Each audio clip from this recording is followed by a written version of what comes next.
Sophia is the name I go by.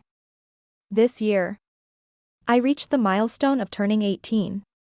Residing with my parents in a generous house in California. My family enjoys a comfortable lifestyle, free from concerns about food and finances. My father, a real estate agent, possesses a rugged exterior yet embodies immense courage. My mother, a gentle and kind teacher, consistently nurtures our family. Our lives flowed peacefully in that cozy house until one fateful day when everything shifted. It was a gloomy, dark afternoon. Clouds gathered thickly, as if foretelling something ominous, while my mother and I busied ourselves in the kitchen, preparing dinner. As we gathered in our usual spot, anticipating my father's return after a long day at work, the kitchen exuded a cozy warmth. The delightful aroma of my mother's soup wafted through the air, creating a gentle ambience that contrasted with the cold wind outside. However, that serene atmosphere was abruptly shattered when the phone rang. It was my dad calling. As my mother answered, I stayed motionless. But in a matter of minutes, everything transformed. My father's voice trembled, a stark contrast to his usual confidence. He revealed that his company had gone bankrupt, leaving him with no money to maintain our lives, and that he was compelled to sell the house to settle the debts. Those words hit my mother and me like thunderbolts. Everything we cherished, including the beloved home we had known since childhood, was slipping away. I glanced at my mother, who was striving to remain composed, yet her eyes betrayed her deep worry. Tomorrow, you two must quickly move, he said. Back to the countryside. My father instructed, his voice heavy with fatigue. Move back to live with your grandfather, where at least we still have a roof over our heads. His words left me in shock. My father's hometown was a place I rarely visited since my grandmother passed away. My grandfather had lived alone in an old house. My memories of him were from when I was little, when he often joked with me and treated me like a treasure. But it's been so long since I've seen him that I can't remember his face. The next morning, we packed our bags and departed from the familiar house. It was just my mother and me in the small car, while my father had gone somewhere else, having called to deliver the unfortunate news. We drove along the lengthy road back to our hometown, the scenery on either side shifting from vibrant high-rise buildings to muddy dirt roads and expansive fields.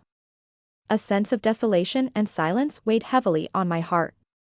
Upon our arrival, an old house came into view, its roof dulled by the passage of time, the peeling walls exposing aged bricks. Encircling it was a large garden, abundant with fruit trees that had flourished in lush green. I exited the vehicle, feeling a twinge of hesitation. I watched as the door of the house creaked open, revealing my grandfather. He appeared thin and slightly hunched, his deep-set eyes reflecting a wisdom that seemed to transcend time. A smile broke across his face upon seeing us, especially me. I recalled the days of my childhood when he showered me with love and affection. Yet, in that moment, there was something strange and indescribable in his gaze. The gentleness I once knew had transformed into a deeper, more attentive look. I brushed aside the unsettling feeling, attributing it to the passage of time and the changes that come with aging. We greeted my grandfather, who warmly ushered us into the house. Inside, everything was steeped in age, the furniture was simple. Yet he had taken the time to clean and prepare a bed for my mother and me. His thoughtfulness shone through. And although it lacked the luxury of our previous home, it radiated a different kind of warmth. In those early days with my grandfather, a sense of peace enveloped us. He consistently showed his care for us. I often recounted tales and assisted my mother in adjusting to our new life. Yet as time passed, I began to notice that my grandfather's gaze grew increasingly peculiar whenever I stood before the mirror, combing my hair, or sat in the garden, engrossed in a book. It felt as though I were being observed. And each time I turned around, I frequently found my grandfather's eyes upon me. However, instead of the warmth I had known in my childhood, there was now an enigmatic quality to his look. I found myself pondering whether it was the slightly cool clothes I wore that prompted those curious looks from him in the city. I was accustomed to comfortable, light, and simple attire. But perhaps he wasn't familiar with this new image of me. After all, it had been a while since our last encounter, and my appearance might have taken him aback. I reassured myself that there was likely nothing to be concerned about, just a reflection of the differing lifestyles between the city and the countryside.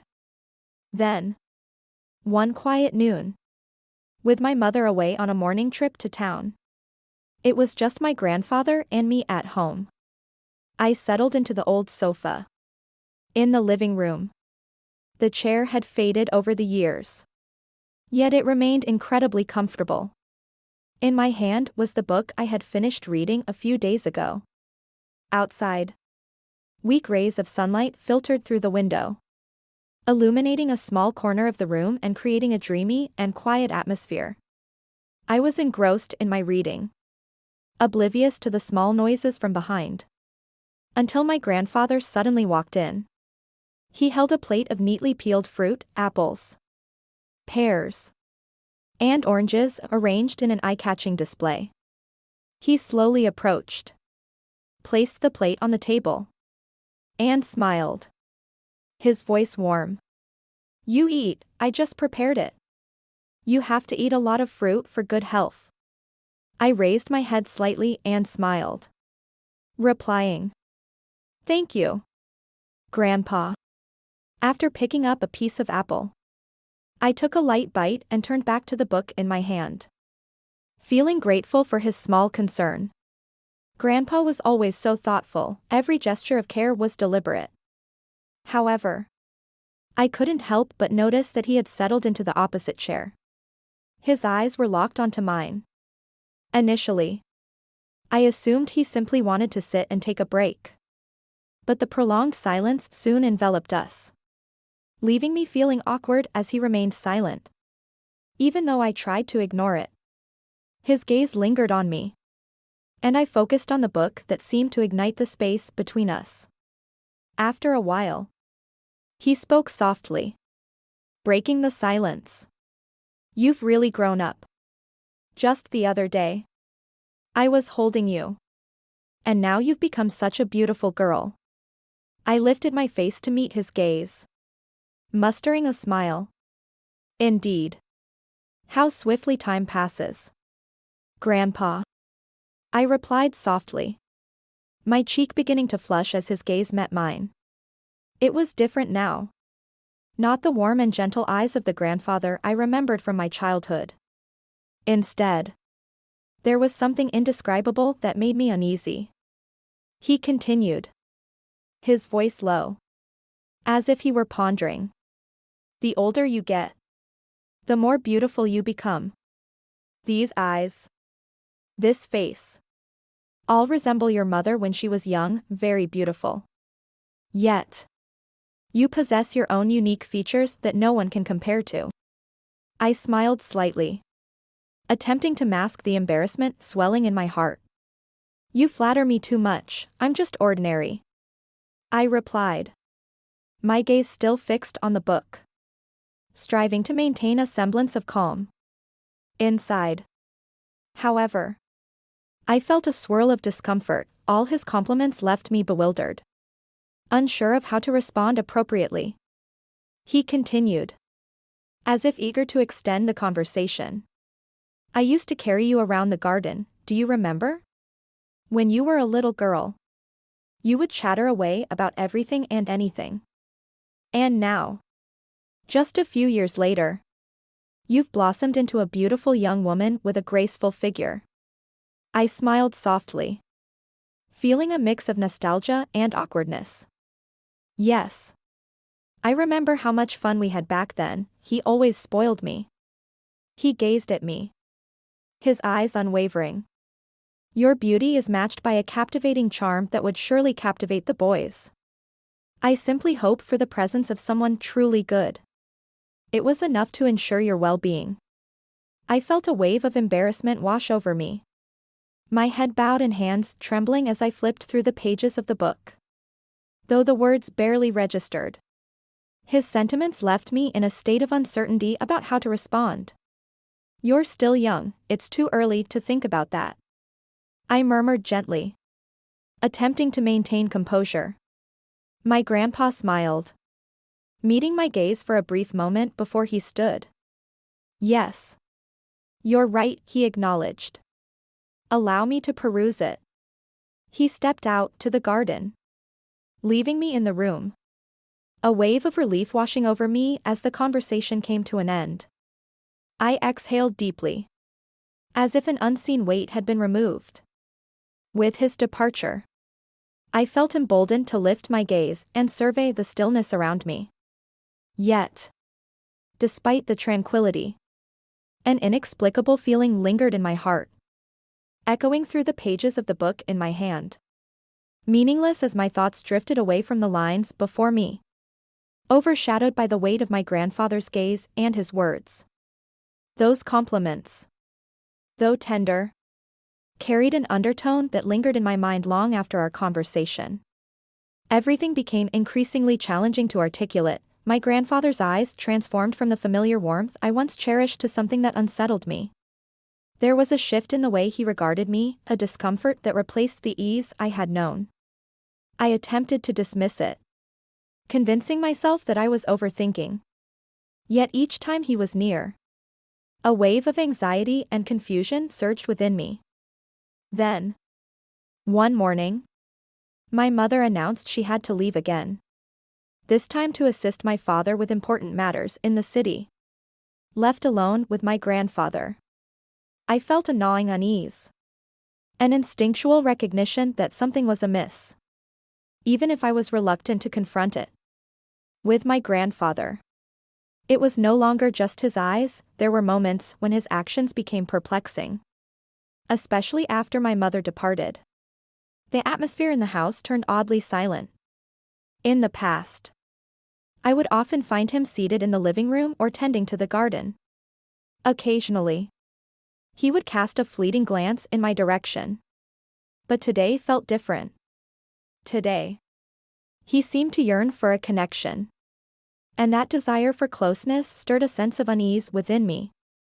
It was the third day since my mother had left. And the afternoon drifted by in a tranquil haze. Sunlight filtered through the trees in the garden, casting shimmering spots of light on the ground. As was my routine, I found myself sitting beneath the fruit trees, a book resting in my hands. My grandfather's garden was truly enchanting on afternoons like this, with birds chirping in the distance and a gentle breeze causing each leaf to dance. Yet today, that tranquility only heightened my anxiety, as an unsettling feeling about my grandfather loomed in my mind. I tried to immerse myself in my book, pushing aside my worries, when suddenly a peculiar sound broke the stillness behind me. It was soft, reminiscent of footsteps on lush grass, and my heart began to race. I cautiously turned my head, and as I anticipated, my grandfather was approaching, his steps deliberate and steady. His eyes remained fixed on me, a wave of anxiety swelling in my chest.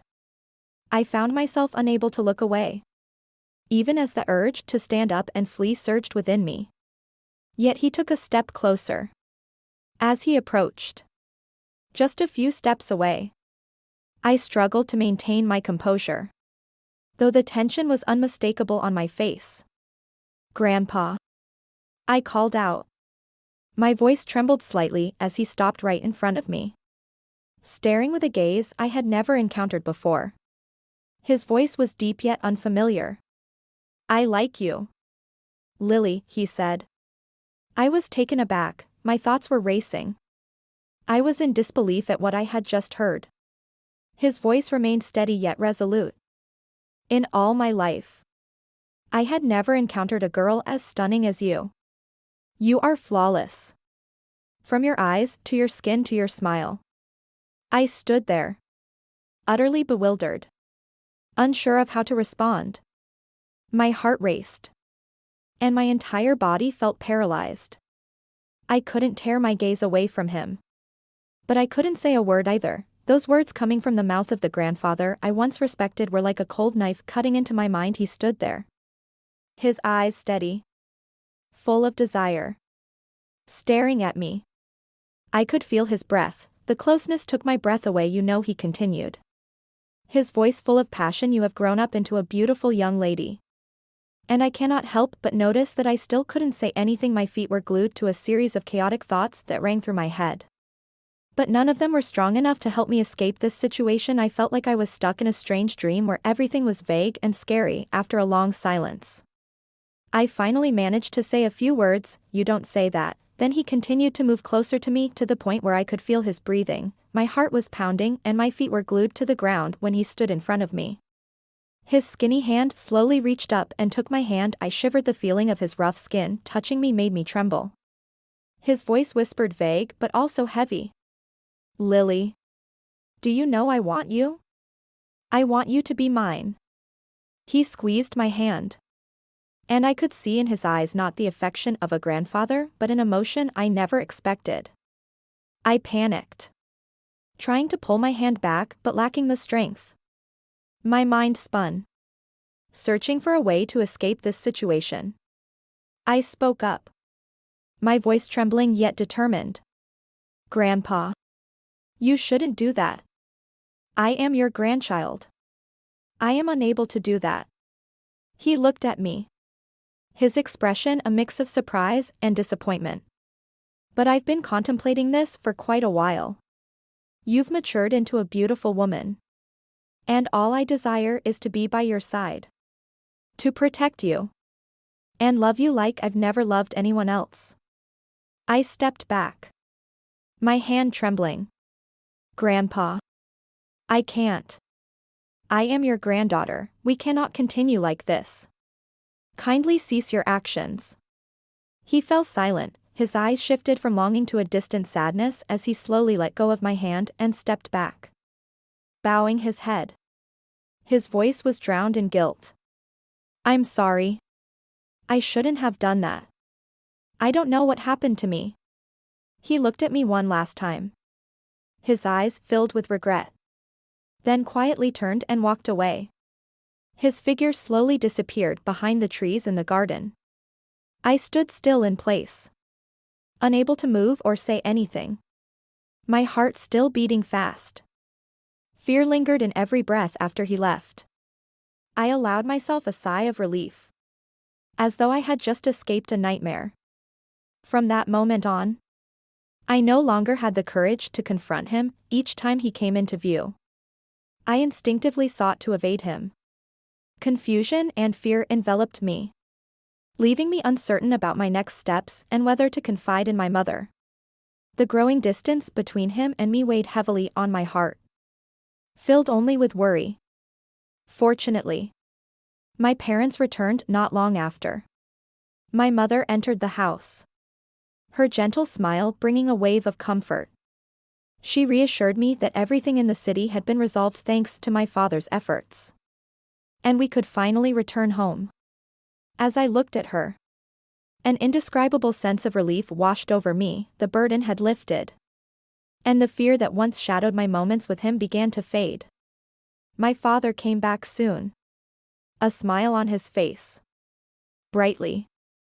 Everyone announced that things were back to normal as the family prepared to leave my grandfather's house and head back to the city. A mix of sadness and relief washed over me. Those days would linger in my memory forever. The transformation in my grandfather's eyes and actions had altered our relationship in ways I couldn't fully grasp. Yet, as I settled into the car beside my mother, a sense of safety and gratitude enveloped me, knowing that this chapter had come to a close. Just as we were about to drive away, I inadvertently met my grandfather's gaze. It was a profound, sorrowful look. As if he were struggling to convey something important but couldn't find the words. And he averted his eyes from mine. He stood there, a short distance away, gazing straight at me. I felt a swirl of mixed emotions. And I lacked the courage to confront him after all that had transpired. Within me there was fear and worry. Yet a hint of sympathy for him lingered. I understood that despite his wrongdoing, he likely felt a sense of regret. Still, I couldn't shake off those tense moments. Everything had unfolded so abruptly. The relationship between him and me became so confusing that it was no longer the same. We both needed time. Both he and I. It's a moment to find tranquility. To mend the emotional scars. And maybe even to restore this relationship. If it can ever return to its former state. The car roared to life, shattering the stillness of the garden with the sound of its engine. I gazed out the window once more at my grandfather, who stood solitary in the expansive yard, his silver hair softly dancing in the breeze. A palpable sense of loneliness enveloped him. He had spent so many years in this solitude. And now he was compelled to face that silence once more. Once more. As we departed, leaving him behind, I sighed. A wave of guilt and sadness washing over me. Regardless of everything, he remained my relative. The grandfather I once cherished and held in high regard. Yet now, an unbridgeable distance lay between us. A chasm neither of us knew how to cross. As the car rolled away from that old house, I turned my head, unable to shake the weight of the moment. To look ahead. Trying to push away the chaotic emotions in my heart on the way back. I didn't say a word. Mom sat next to me, smiling at me, and gently asking about the past few days. But I only answered hastily, then silently looked at the window. The scenery on both sides of the road passed by. But in my mind there was only the image of my grandfather standing silently in the garden. His eyes sad and unforgettable. After my story, I would like to advise everyone to always respect and maintain boundaries in relationships. Even with loved ones, although family affection is important. Respect and personal boundaries must always be maintained when something makes you feel comfortable. Being brave enough to speak up, silence can make the situation more complicated and cause long-term damage. The most important lesson I learned is to listen to your feelings and not let anyone cross your personal boundaries. If you feel insecure, seek help from people you trust. Always protect yourself and keep family or social relationships based on mutual respect.